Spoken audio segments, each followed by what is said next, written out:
शुरू करते हैं। सिद्धं जिनेन्द्रममला प्रतिमा प्रबोधम् निर्वाणमार्गममलं विभुतेन्द्रवन्द्यम् संसार सागर समुत्तरण प्रकोदम् वक्षे समाधिशतकं प्रणिपत्य वीरम् येनात्मा बुध्यतात्मेव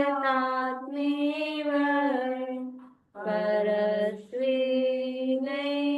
चापरम् अक्षयानन्तबोधाय तस्मै सिद्धात्मने नमः।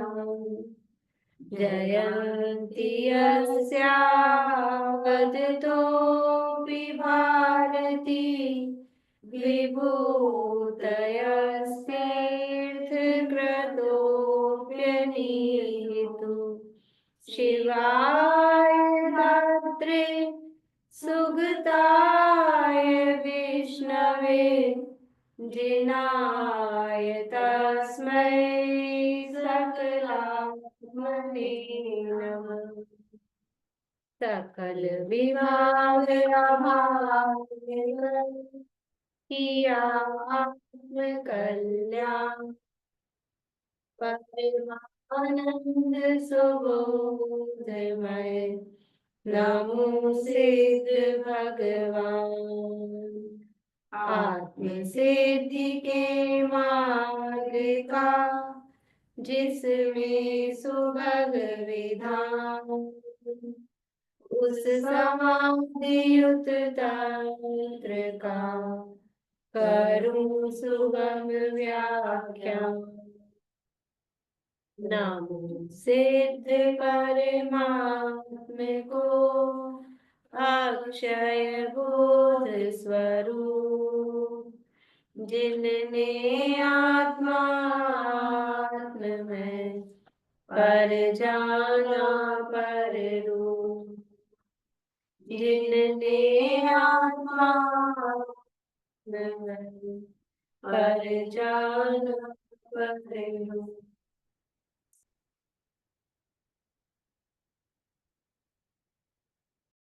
इस क्या नहीं, ये 2 मिनट से नाचते हो उसमें रखते बस नहीं मिलता। सब में ये एक ही शब्द है, चारों में एक से। समाधि तंत्र नामक ये ग्रंथ है, आचार्य पूज्यपाद स्वामी द्वारा रचित। इसके अंतर्गत यहाँ शरीर से भेद विज्ञान किस प्रकार किया जाए, ये आचार्य देव कुछ लोग प्रायोगिक विधि बता रहे हैं, प्रैक्टिकल जैसा बता रहे हैं। एक्चुअल प्रैक्टिकल तो सबका अपना अपना होगा, फिर भी थ्योरी में भी प्रैक्टिकल जैसी थ्योरी है ये कि किस तरह से शरीर से भेद विज्ञान किया जाए। तो उसके लिए यहाँ हमने 4 श्लोक एक साथ पढ़े थे कि जिस प्रकार वस्त्र और शरीर भिन्न भिन्न है, ये हम समझते हैं, जानते हैं। वस्त्र मोटा हो, वस्त्र नष्ट हो जाए, जर्जरित हो जाए, वस्त्र लाल है, पीला है, यानी वस्त्र के रंग से अपने को उस रंग का नहीं मानते। वस्त्र के मोटा होने से अपने को मोटा, वस्त्र के जीर्ण होने से अपने को जीर्ण हुआ, और वस्त्र फट जाए तो मैं फट गया, मैं मर गया, ऐसा नहीं मानते। उसी प्रकार से शरीर को वस्त्र की उपमा दी है, मतलब शरीर वस्त्र के समान है। तो शरीर के मोटा होने से फिर अपने को मोटा मानता है, और ये मान्यता ऐसी है कि कपड़े के मोटा पतला होने से, लाल पीला होने से अपने को वैसा मानना। तो जैसे कपड़ा और शरीर भिन्न भिन्न है, वैसे ही आत्मा और शरीर दोनों भिन्न भिन्न है। जीव के ये वर्ण गंध रस स्पर्श नहीं है, और ये वर्ण गंध रस स्पर्श शरीर का धर्म है, जीव का धर्म नहीं है, ये यहाँ पर बताया था। इसका भावार्थ पढ़ के फिर अगला श्लोक पढ़ेंगे, पेज नंबर 126 पे। 66 वाले का भावार्थ पढ़ लेते हैं थोड़ा सा। जो चारों श्लोक एक से ही थे ये। देखिए भावार्थ, जैसे पहने हुए लाल वस्त्र से शरीर लाल नहीं होता, इसी प्रकार अपना शरीर कुमकुम आदि से लाल होने पर भी आत्मा कहीं लाल वर्ण का नहीं हो जाता। जैसे लाल वस्त्र और शरीर भिन्न भिन्न है, इसी तरह लाल वर्ण वाला शरीर और आत्मा भी भिन्न भिन्न है। आत्मा रस वर्ण गंध और स्पर्श रहित है, तथापि शरीर के साथ एकता बुद्धि होने से अज्ञानी शरीर का जैसा वर्ण होता है वैसे वर्ण का अपने को यानी आत्मा को भी मानकर राग द्वेष करता है। ज्ञानी को आत्मस्वरूप का भान है, इसलिए उसको शरीर के किसी भी वर्ण से राग द्वेष नहीं होता। जैसे कपड़े का रंग कैसा भी हो तो उससे अपने को ऐसा नहीं मानते, ये कपड़ा कपड़ा फेड हो गया तो मैं फेड हो गया क्या। हाँ, वो कपड़े से अपनी इंसल्ट माने, वो एक मैटर अलग है। लेकिन मैं ऐसा हो गया ऐसा तो नहीं, कपड़ा बदल लेता है तुरंत। कभी कभी ऐसा होता है ना, अपन पहन के आते हैं यहाँ और कहीं अटक गई साड़ी या कुछ हुआ फट जाता है कभी ऐसे, तो क्या होता है तुरंत जल्दी से जल्दी कोशिश करके बदल ही आते हैं। और नहीं होता है तो अब हो गया, इससे मैं थोड़ी ना फट गया, ऐसा नहीं मानते। ज्ञानी को आत्मस्वरूप का भान है, इसलिए उसको शरीर के किसी भी वर्ण से राग द्वेष नहीं होता, अर्थात वह अपना या पर का सुंदर वर्ण वाला शरीर देखकर प्रसन्न नहीं होता। अब हमारी तो इतनी मिथ्या बुद्धि है, हम तो कपड़ों से भी अपने को मानते ना, अच्छे कपड़े पहने हो सुंदर वर्ण वाले और सुंदर डिजाइन वाले, तो उससे अपना बड़प्पन मानते हैं।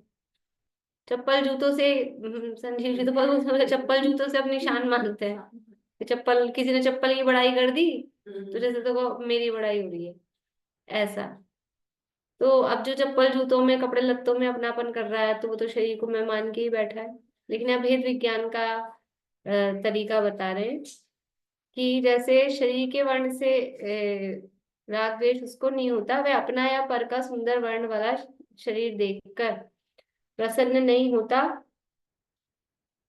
अथवा अरुचिकर वर्ण वाले शरीर को देखकर अप्रसन्न नहीं होता। वह जानता है कि रूप रस गंधादि पुद्गल के धर्म है, आत्मा के धर्म नहीं। आत्मा तो निरंजन निराकार अरूपी अतीन्द्रिय और स्व संवेदन है। आत्मा तो निरंजन यानी आत्मा में कोई किसी प्रकार का मैल नहीं है, आत्मा का कोई ये बाहरी पौद्गलिक आकार नहीं है, निराकार। आत्मा अरूपी है, यानी स्पर्श रस गंध वर्ण से रहित है, अतीन्द्रिय है, इंद्रिय गम्य नहीं है। तो फिर कैसा है, स्व संवेदन गम्य है। ये सब तो चार तो नास्ति परक बताए, निरंजन निराकार अरूपी अतीन्द्रिय और स्व संवेदन गम्य कहा ये अस्थि से।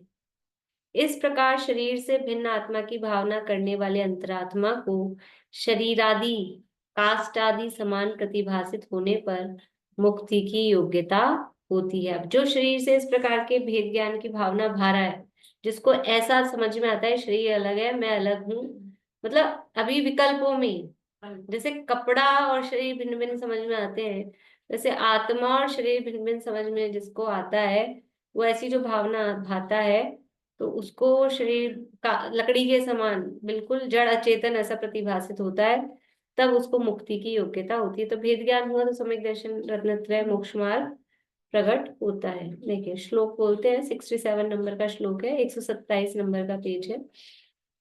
यस्य सस्पन्दमाभाति यस्य सस्पन्दमाभाति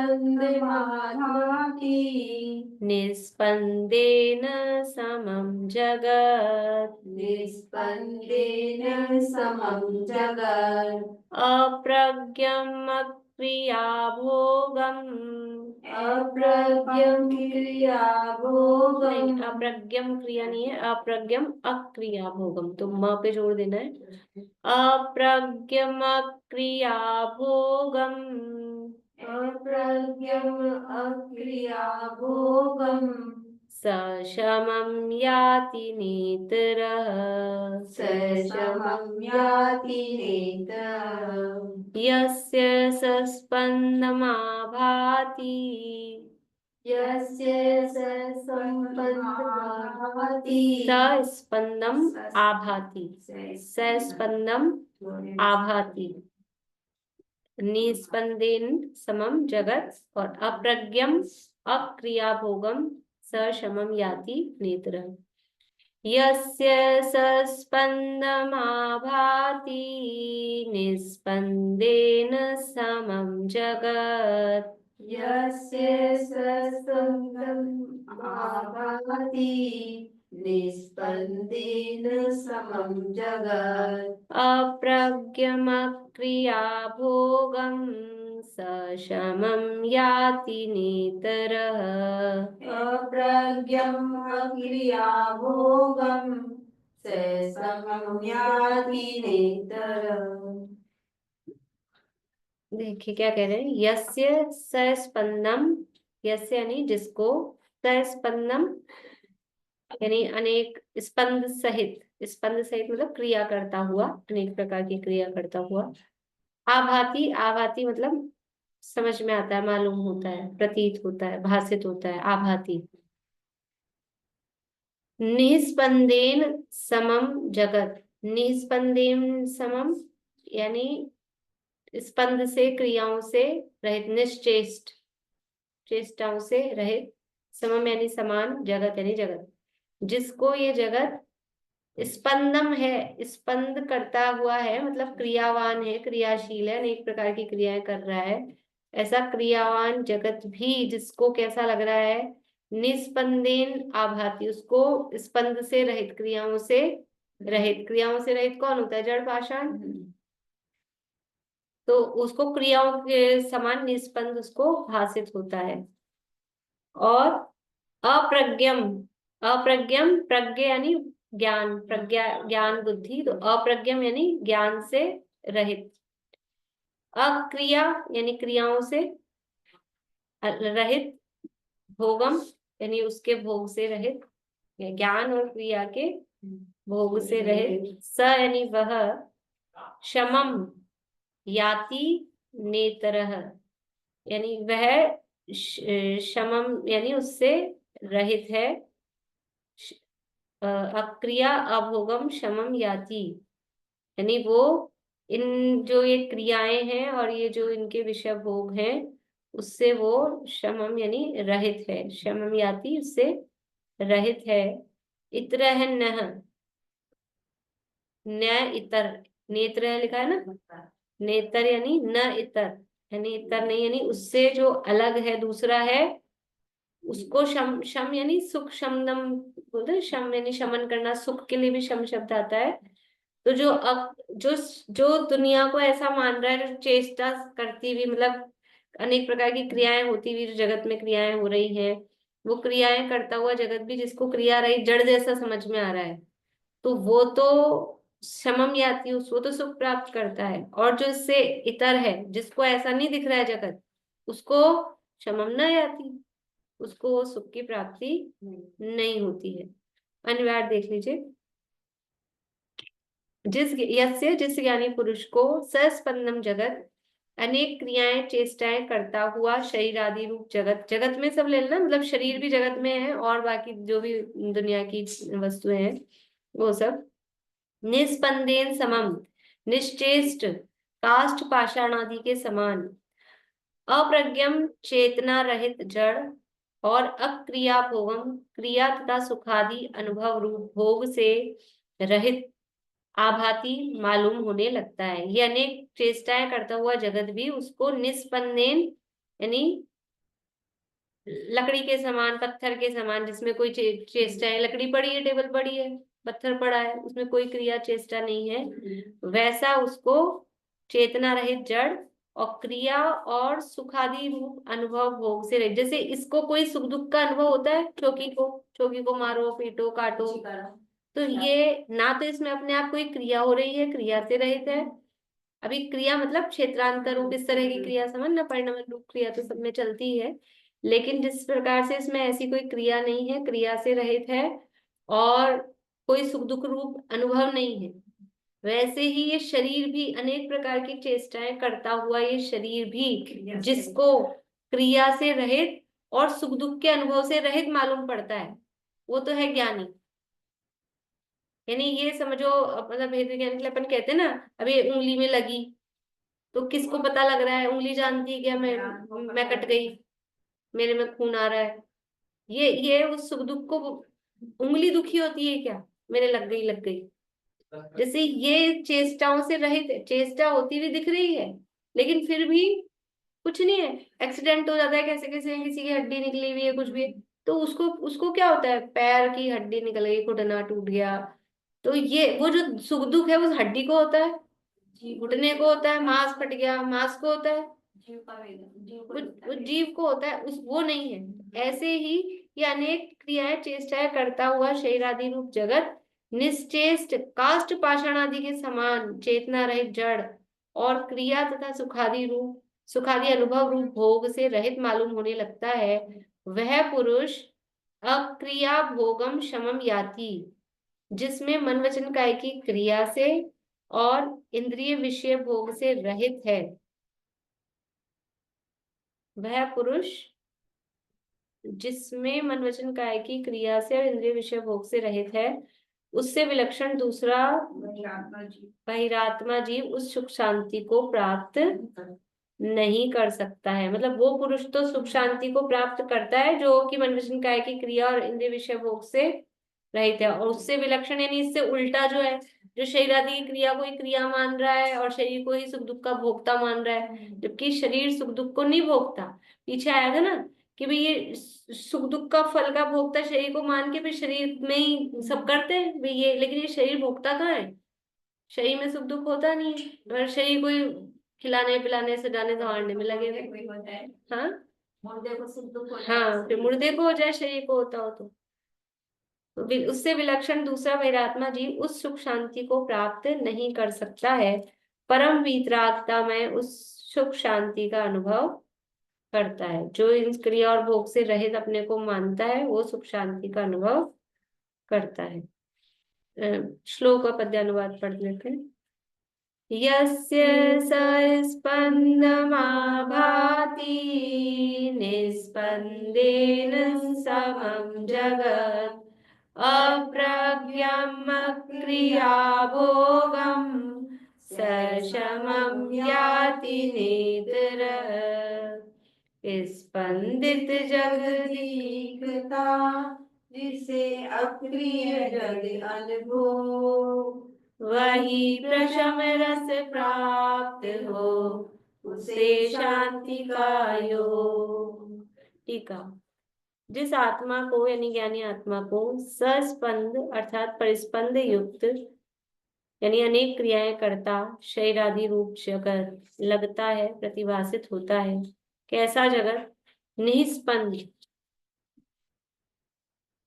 निश्चेष्ट समान अर्थात काष्ठ पाषाण आदि समान अर्थात तुच्छ निस्पंद निश्चेष्ट किससे इस समान भासता है? कारण कि वह चेतना रहित जड़ अचेतन है तथा अक्रिया भोग अर्थात क्रिया पदार्थों की परिणति और भोग यानी सुखादि अनुभव, इन दोनों का जिसमें अभाव है। ऐसा वह जगत जिसको प्रतिभासता है वह क्या करता है?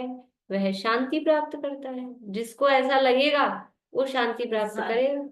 मतलब जिसको ये समझ में आ जाए कि जड़, इसीलिए कहते हैं ना जड़ चेतन को भिन्न पहचान, वस्तु का स्वरूप क्या है? ये जड़ है, ये चेतन है। ये ऐसा जिसको समझ में आ जाए, तो जड़ है का मतलब क्या है कि इसमें सुख दुख का अनुभव नहीं है, इसमें क्रिया नहीं है, सुख दुख का अनुभव करने वाला कोई और अलग है, ये समझ में आ जाए तो शांति में रहता है।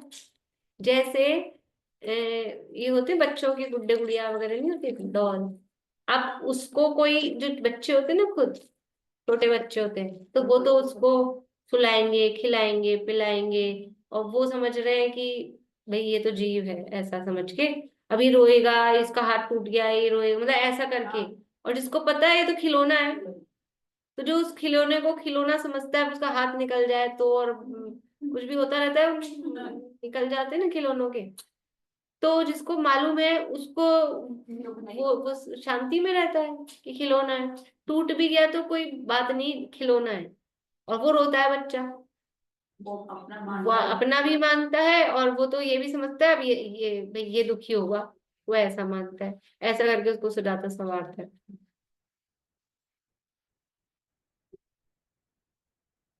वह क्या करता है, वह शांति पाता है। अर्थात शम, शम यानी परम वीतरागता, कषायों के अभाव को शम बोलते हैं, शम दमते, कषायों के अभाव, परम वीतरागता अथवा संसार भोग और देह के प्रति वैराग्य, उसको पाता है। कैसी शांति, यहाँ भी उसके यानी शम के साथ अक्रिया भोग का संबंध लेना। क्रिया अर्थात मन वचन काय का व्यापार, और भोग अर्थात इंद्रियों की प्रणालिका से यानी इंद्रियों के द्वारा विषयों का अनुभवन अर्थात विषयोत्सव, ये दोनों जिसमें विद्यमान न हो, ऐसी शांति, मतलब जो ऐसा मानता है कि ये शरीर क्रिया से रहित है और सुख दुख के अनुभव से रहित है, तो वो सुख पाता है। वो कैसा सुख पाता है कि वो उसका सुख भी इस शरीर आदि की क्रिया और इंद्रियों के भोगों से अलग, इसका मतलब है वो अतीन्द्रिय सुख को प्राप्त करता है। अक्रिया भोग का है ना, ये इंद्रिय जनित क्रिया और भोग से रहित, तो अतीन्द्रिय सुख और अतीन्द्रिय ज्ञान को वो प्राप्त करता है, ऐसा यहाँ कह रहे हैं। फिर से पढ़ती हूँ, देखो ये शम परम वितरागता अथवा संसार भोग और देह के प्रति वैराग्य, उसको पाता है। कैसी शांति, यहाँ भी उस शम के साथ अक्रिया भोग का संबंध लेना, मतलब शांति के साथ। क्रिया अर्थात मन वचन काय का व्यापार, और भोग अर्थात इंद्रियों की प्रणालिका यानी इंद्रियों के द्वारा जो विषयों का अनुभवन होता है यानी विषयोत्सव, ये दोनों मन वचन काय का व्यापार भी नहीं है ये क्रिया, तो मन वचन काय के व्यापार से रहित वाला सुख और इंद्रियों के विषयों से रहित, ये दोनों जिसमें विद्यमान न हो, मतलब विषय जिसमें विद्यमान न हो, ऐसी शांति को वह पाता है। अन्य कोई नहीं, और दूसरा नहीं पा सकता है। जो ऐसा समझेगा, अक्रिया भोग समझेगा, वही अक्रिया भोग सुख को प्राप्त कर पाएगा। अर्थात उससे विपरीत लक्षण वाला बहिरात्मा वैसी शांति प्राप्त नहीं कर सकता। भावार्थ, जिसको शरीरादि रूप जगत काष्ठ पाषाणादि तुल्य अचेतन जड़ और निश्चेष्ट भासित होता है, अर्थात परिणमन रूप क्रिया से और सुखादि अनुभव रूप भोग से रहित प्रतिभासता है, वह ऐसी परम वीतरागता रूप शांति को पाता है कि जिसमें मन वचन काय की प्रवृत्ति का तथा इंद्रिय के विषय भोग का अभाव होता है। अज्ञानी बहिरात्मा ऐसी शांति को प्राप्त नहीं कर सकता। मतलब जो ज्ञानी होगा वही ऐसी शांति को प्राप्त कर पाएगा। अज्ञानी तो परेशान ही रहेगा ना, कोई भी बात होगी तो अज्ञानी परेशान ही रहता है, जरा भी कोई बात हो। ज्ञानी समझदार वो वस्तुओं के स्वरूप को समझता है और परिणमन को समझता है कि ये सब परिणमन है, तो वो शांति प्राप्त करता है। जिस समय अंतरात्मा आत्मस्वरूप की भावना करते करते स्वरूप में स्थिर हो जाता है, उस समय उसको यह जड़ क्रियात्मक प्रवृत्ति में जगत की ओर का लक्ष्य छूट जाता है और वह परम वितरागता को प्राप्त होकर निर्विकल्प निराकुल आनंद का अनुभव करता है। देखो, जब जब किसी चीज की मतलब हीनता समझ में आती है ना, कोई वैल्यू नहीं है, तो फिर उसकी तरफ नहीं भागता है। जैसे बचपन में बच्चे की अपने झंडारोहण होता है ना, वो झंडे में वो तारे वारे भर देते हैं, थर्माकोल की बॉल्स और तारे कुछ ऐसे, तो बच्चे सब ऐसे लूटने को, और फिर बाद दिन भर उस दिन उनका यही प्रोग्राम रहता है। हाँ, जन्म तो बहुत ही करता था, और भर भर के, और आज मैंने इतने इकट्ठे कर लिए, मतलब इनकी कंपटीशन रहता था कि कौन कितने इकट्ठे कर रहा है। क्यों, वो उसको समझ रहे हैं, मतलब वो उसको अच्छा समझ रहे हैं। अपने को पता है जड़ मतलब कचरा है अपने को क्या लगता है वो, मम्मी तो बोलेगी भी क्या कचरा भर रहा है जेब में अपने को तो कचरा लगता है ना, ये क्या करना उसका। कल्याणानंदी जन्म होता है ना जब उनका, भगवान का, तो वो है ना ऐसे बैठते हैं ना कुबेर, हाँ, तो कुबेर ऐसे अगर रूपा वैसे तो तो मतलब जिसको उसकी निस्सारता समझ में आ जाती है, कोई है ही नहीं कोई। अब वो मान लो ये कुबेर जो रत्न बरसा रहे हैं, तो वो भी मतलब वो रत्न ही बरसाते हैं, वो पत्थर मतलब वो स्टोन्स होते हैं कलरफुल, कुछ मोती वोती भी मिले होते हैं। अब वो तो समझ लो कोई भावना की भी, चलो तीर्थंकर के जन्म उसके बरस रहे हैं, ये भावना सोच के कुछ लोग रख लेते हैं ऐसा करके। लेकिन उसकी कोई वैल्यू, मतलब वो असली नहीं ना, कोई चांदी के हीरे मोती फूल बरसा रहे हो तो भी आदमी भागे नहीं, तो वैल्यू मतलब कुछ लगे। तो वो, ये नहीं बालक और समझदार, वही अज्ञानी और ज्ञानी। तो जैसे समझदार यानी बड़ों को ये पता है ये कुछ ही नहीं, थर्माकोल की बॉल से कचरा है, क्या करना है इनका, घर ले जाके इकट्ठा करेगा, फेंकेगा एक दिन, क्या मतलब है। तो उसको उसमें कुछ रस नहीं रहता। अब वो कितनी हाथ में आई और कितनी नहीं आई वो रोता है, इसकी ज्यादा हो गई मेरे कम हो गई। और बड़ों को ये क्या मतलब है। तो ऐसे ही हम नहीं कर रहे, इसके पास ज्यादा रुपया पैसा धन दौलत और मेरे पास कम, इसके पास इतने कपड़े मेरे पास इतने कम, इसकी साड़ी मेरी साड़ी से सफेद कैसे, पहले एडवर्टाइजमेंट आता था। अब तो पता नहीं टीवी नहीं देखते, बचपन में आता था पहले, इसकी साड़ी मेरी साड़ी से सफेद कैसे। तो ये किसको होता है ये बालकों की क्रिया है ये सब। और जब ये समझ में आ जाए कि कुछ नहीं, सभी जड़ पुद्गल है सब। और अब जैसे इतनी बार तो मध्य भाई साहब कह दिया, मतलब थोड़ा थोड़ा सा तो आता ही है ना अंदर में कि वो 10 करोड़ छोड़ के मरेगा, तुम 10,000 छोड़ के मर जाना, छोड़ के ही मरोगे ना, छोड़ के ही मरोगे ना, साथ तो किसी के नहीं जाना है ना। तो मतलब फिर सबकी निरर्थकता भाषित होती है, क्या करना, कितना जोड़ना, क्या करना। अब पहले ऐसा रहता था मतलब हर चीज अच्छा, अच्छी डिजाइन देख के खरीद खरीद के लाए, घंटे लगा के ढूंढ ढूंढ के पूरे मार्केट में डोले आए, और फिर यूनिक पीस कोई खरीद के लाए कि ऐसा कपड़ा ऐसा वस्त्र किसी के पास ना हो, बुटीक पीस, और फिर हर चीज मैचिंग की, ये वो। अब समझ में आता है क्या है, क्या तो है इसमें, कौन तो देखता है। और वास्तव में कोई नहीं देखता, सब अपने को ही देखते हैं। ये अपनी गलत फहमी, दूसरा अपने को देख रहा है। तो अब व्यर्थता भाषित हुई, क्यों हम इतना समय लगाए उसमें, क्यों समय लगाए। ठीक है, जो आसानी से आ जाता है वही पहन लो, और क्या, ऐसा। तो ये मतलब ज्ञानी अज्ञानी की परिणति। तो ये जब समझ में आ जाए ना कि ये कुछ नहीं है, इसमें क्या है, तो फिर वो जो उसको सुख प्राप्त होता है, वो भी सुख शांति भी कुछ अलग टाइप की होती है।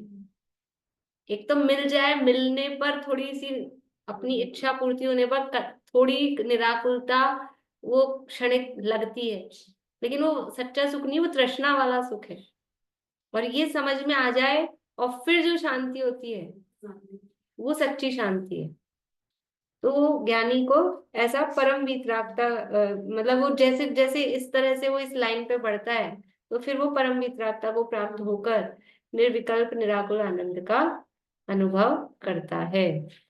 अब कह रहे हो बहिरात्मा ऐसे शरीर आदि से भिन्न आत्मा को क्यों नहीं प्राप्त करता, क्यों नहीं जान पाता है। देखो क्या कह रहे हैं, श्लोक 68 है, श्लोक पढ़ लेते हैं, फिर बाकी की चर्चा बाद में कर लेंगे। शरीर कंचुकेनात्मा, शरीर कंचुकीनात्मा, संवृत ज्ञान विग्रह, संवृत ज्ञान विग्रह, संवृत ज्ञान विग्रह, संवृत ज्ञान विग्रह, नात्मानं बुध्यते तस्मात्, नात्मानं बुध्यते तस्मात्, भ्रमत्यतिचिरं भवेत्। भ्रमत्यति चिरं भवेत्। शरीर कंचुकेन आत्मा, शरीर कंचुकेन आत्मा, संवृत ज्ञान विग्रह, न आत्मानं बुध्यते तस्मात् भ्रमति अतिचिरम भवे। शरीर कंचुकेनात्मा, संवृत ज्ञान विग्रह, शरीर कंचुकेनात्मा, संवृत ज्ञान विग्रह, नात्मानं बुध्यते तस्मात् भ्रमत्यतिचिरं भवेत्। नात्मानं बुध्यते तस्मात् भ्रमत्यति चिरं भवेत्। शरीर रूपी कंचुकेन, कंच ने कांचली, कांचली से ढका हुआ होता है ना, कांचली किसे कहते हैं, सांप के ऊपर बोलते हैं कांचली। और ये छिटका सा हो गया ना। हाँ, मतलब जिससे ढका जाए, कांचली उसको बोलते हैं, कंचुकी। तो शरीर रूपी जो कंचुकी यानी कांचली है, उससे आत्मा, ये जो आत्मा है समृत यानी ढका हुआ है। और ज्ञान विग्रह, ज्ञान रूपी विग्रह कहते हैं शरीर को। कहाँ आया विग्रह का अर्थ शरीर? विग्रह का अर्थ शरीर कहाँ आया? उसमें आया ना, ये जो बड़े दादा जी की है ना, उसमें विग्रह का मूल लगता है विकल्प विग्रह का। वहां दिया है, एक विग्रह का मूल, विग्रह का मूल यानी क्लेश दुख, और दूसरा विकल्प का अर्थ है शरीर। विग्रह का मूल लगता है विकल्प विग्रह का, ये तो इसमें है। तत्वार सूत्र में विग्रह का अर्थ शरीर कहाँ है? काय विकास में आया था ना, उसमें जो भी वो लिखवाए थे ना हमने, काय में आएगा ना, काय, कायो विग्रह गति में होता है ना काय। विग्रह का अर्थ शरीर। अच्छा, वो रिजु और उसमें आए थे। अरे आप बोल रहे हो वही शब्द, वही है जवाब, लेकिन आप गलत बोल रहे हो उसको। विग्रह गति बोल रहे हो ना, विग्रह गति। विग्रह का मतलब शरीर की प्राप्ति के लिए जो गमन किया जाता है उसको विग्रह गति कहते हैं। विग्रह के दो तीन अर्थ किए वहां। विग्रह का अर्थ मोड़ा, विग्रह का अर्थ शरीर। देखना तत्वार सूत्र खोल के, शरीर प्राप्ति के लिए जो गमन किया जाता है उसे विग्रह गति कहते हैं। तो विग्रह यानी शरीर भी होता है। तो ज्ञान विग्रह यानी ज्ञान शरीर। तो ये शरीर रूपी, ये जो ये वाला जो शरीर है, इस शरीर रूपी कांचली से ये ज्ञान शरीर आत्मा ढका हुआ है। भाई कोई वस्त्र डाला हुआ है, तो ये बाहर वाला जो शरीर है, इससे अंदर एक ज्ञान शरीर है, वो ज्ञान शरीर उसमें ढका हुआ है। न आत्मानम बुध्यते, आत्मानम न बुध्यते यानी आत्मा को नहीं जानता है, आत्मा का जो स्वरूप है वो नहीं जानता है। तस्मात इसलिए भ्रमति अतिचिरम भवे, भवे यानी संसार में, भ्रमति घूमता है। कब तक घूमता है? अतिचिरम, बहुत लंबे काल तक संसार में घूमता रहता है। प्रश्न क्या दिया था कि ये बहिरात्मा ऐसे शरीर से भिन्न आत्मा को क्यों नहीं प्राप्त करता है? भाई इतना सरल भेद ज्ञान बता रहे हैं, फिर भी लगता है ये क्यों नहीं समझता है। मतलब कितना ऐसे आश्चर्य लगता है, और दूसरों पे तो आश्चर्य लगता है, इधर क्यों नहीं लगता कि ये क्यों नहीं समझता है। इतनी सरल बात है, फिर भी। सर्दी हो रही है, सर्दी हो रही है, तो सर्दी किसको लगती है? कि सर्दी लगे तो कि मेरे में सर्दी को, मतलब सर्दी मुझे लगे, ऐसा गुण ही नहीं मुझ में। अस्पर्श स्वभावी हूं ना। इस ठंडा कौन हो रहा है? शरीर ठंडा हो रहा है, मैं ठंडा होता हूँ क्या? ठंड को जानने से ज्ञान ठंडा होता है क्या? अगर ठंड को जानने से ज्ञान ठंडा हो, तो अग्नि को जानने से आगे हाथ गर्म हो जाए, जल जाए। तो दर्पण, दर्पण के समान का है ना ज्ञान को।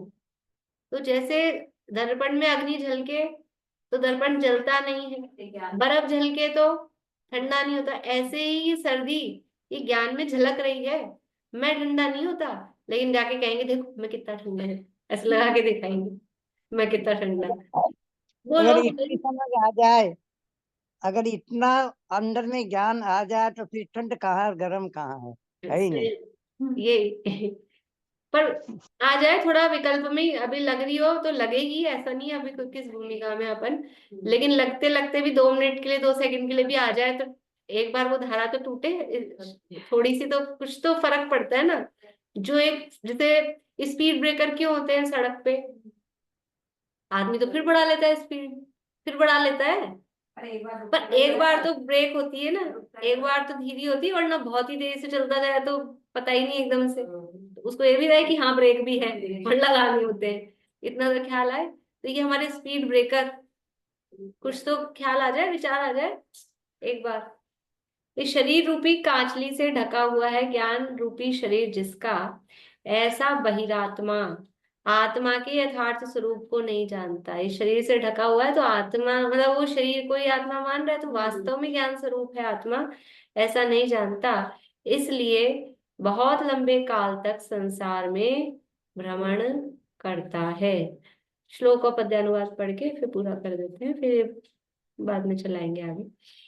शरीर कंचुकेनात्मा संवृत ज्ञान विग्रह नात्मानं बुध्यते तस्मात् भ्रमति अतिचिरं भवेत्। देह रूपी वस्त्र से आवृत ज्ञान शरीर, यह रहस्य जाने बिना भोगे चिर भवती। ये रहस्य को हम सब जान ले, प्राप्त कर ले, इसी भावना से कभी पूरा करते हैं। कल ये शाम की क्लास नहीं हो पाएगी, वो शाम को उधर है ना। अब या तो वहाँ किसका है प्रवचन बताएंगे, राकेश जी का होगा, पर वो ऑनलाइन चलाने में चलेगा नहीं, ऑनलाइन पर नहीं चलेगा। हाँ, कल क्लास शाम की नहीं रहेगी, दिन की तो मैंने बता दिया, मैसेज डाल दूंगी मैं, दिन की जल्दी है। बोलिए विनीता आंटी। हाँ दीदी, एक तो ये है, ये 68 नंबर गाथा में 68 में समृद्ध ज्ञान विग्रह, ये कर्ता बनाना इसमें कि ज्ञान रूपी शरीर जिसका ढका हुआ है, ऐसा मूढ़, ऐसा अज्ञानी। हाँ, पूरा करने के लिए भाई ज्ञानी कैसे जानता है, वो बात वहां से निकाली पहले में। ये अज्ञानी कैसे है? समृद्ध ज्ञान विग्रह, इसका मतलब ज्ञान रूपी शरीर ढका हुआ है जिसका, ऐसा मूढ़ व्यक्ति। ये हाँ, बना ना, है ना, हाँ, यही बना। वो ठीक है, बहिरात्मा के लिए विशेषण दिया है वो। हाँ विशेषण से कर्ता निकालना पड़ता है जी, विशेषण हाँ, दे देते हैं आचार्य उस जगह, कर्ता का हाँ, नाम नहीं देते, हमें समझना पड़ता है। हाँ, बिल्कुल बिल्कुल सही बात। ऐसे पहली वाली 67 में है, मुझे एक बात और कहनी थी। हाँ, 64 बोलिए। इसमें इन्होंने जो अन्व्यार्थमय अर्थ निकाला ना, उससे विलक्षण दूसरा भैरात्मा जीव उस शांति सुख को प्राप्त नहीं कर सकता। इस लाइन को पढ़ने से मेरे जैसी तो पजल हुई, इसको ना पढ़ूं और पढ़ूं, उससे विलक्षण परम वीतराग में उस शांति सुख का अनुभव करता है। भाई बात तो यही कहना चाह रहे ना, वही तक हाँ, मतलब बात वो थोड़ी इसमें अर्थ में ऐसे मुझे भी नहीं जम रहा था, इसलिए मैंने अर्थ तो वैसे ही किया अपने नहीं, हिसाब से। पढ़ते पढ़ते निकाला ना, इसीलिए ही। हाँ, तो हाँ, तो ये हम नहीं पढ़े, बिल्कुल सही अर्थ बन रहा है। परम हाँ, भाई ना कह के उसके विशेषण बीच में ला रहे हैं, तो हाँ, वो उसके बीच में आ गई है, विशेषण वो कोई लाइन में से गड़बड़ लग रही है। ज्यादा विशेषण देते हैं ना आचार्य, बहुत ज्यादा। हाँ, अभिलक्षण में कहना तो परम वितराग भाव का था, लेकिन बहिरात्मा की नास्ती देनी थी उन्होंने, तो हाँ, बहिरात्मा की नास्ती दे दी बीच में, है ना, बिल्कुल। ऐसा ही है। ठीक है, हाँ, जिसमें ठीक मन है, ठीक। वचन काया की क्रिया से और इंद्रिय विषय भोग से रहित है, हाँ, उससे विलक्षण परम वितराग में सुख शांति हाँ, का अनुभव करता है, बस तब बस ये जानता है बराबर। बिल्कुल सरल बढ़िया बन रहा है ऐसे, हाँ, हाँ, वो ना। थोड़ा और दूसरा आगे भैया पीछे करना चाहिए था इनको। हाँ भाई, हाँ, ठीक है। अन्याय करने वाले ने करा ना ये काम तो, हाँ, अन्याय करने वाले ने करा ना इसका काम हाँ, तो ये। वो अन्वयार्थ वाले की वही गलती गड़बड़ है थोड़ी सी, पर हाँ, अपने को समझ में आ गया है, ठीक है। हाँ, नहीं ठीक है, अपने को समझ में आना चाहिए, हाँ, यही हाँ। तो नहीं आया अभी तक। चलिए जनवाणी स्तुति बोलो। भई हो प्रवृत्ति सहजी, जीवन का आधार हो सत्य सुख में, अचौर धारे पर प्रीति त्यागे, परमशील वर्ते रहे सहज निर्भय, महाक्लेशकारी है आरंभ परिग्रह, उसे छोड़ लग जाए निज साधना में, धुल जाए सब में समता की धारा, से बढ़ते ही जाए सुआराधना में, होवे जितेंद्रिय परम तृप्त निज में, एकाग्रता हो परम मुक्तता हो, साक्षात साधन मुक्ति का सुखमय, निर्दोष चारित्र जयवंत वर्ते, सर्वाग्य शासन जयवंत वर्ते, निर्ग्रंथ शासन जयवंत।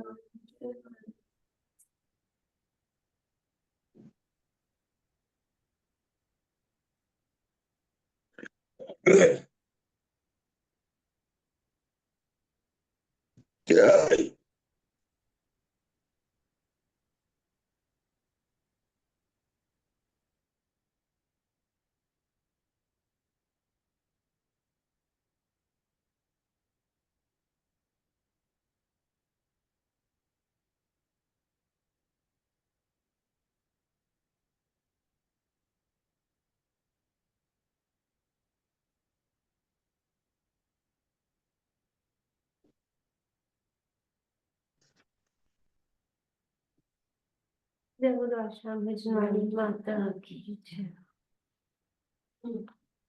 जय श्री सभी को जय।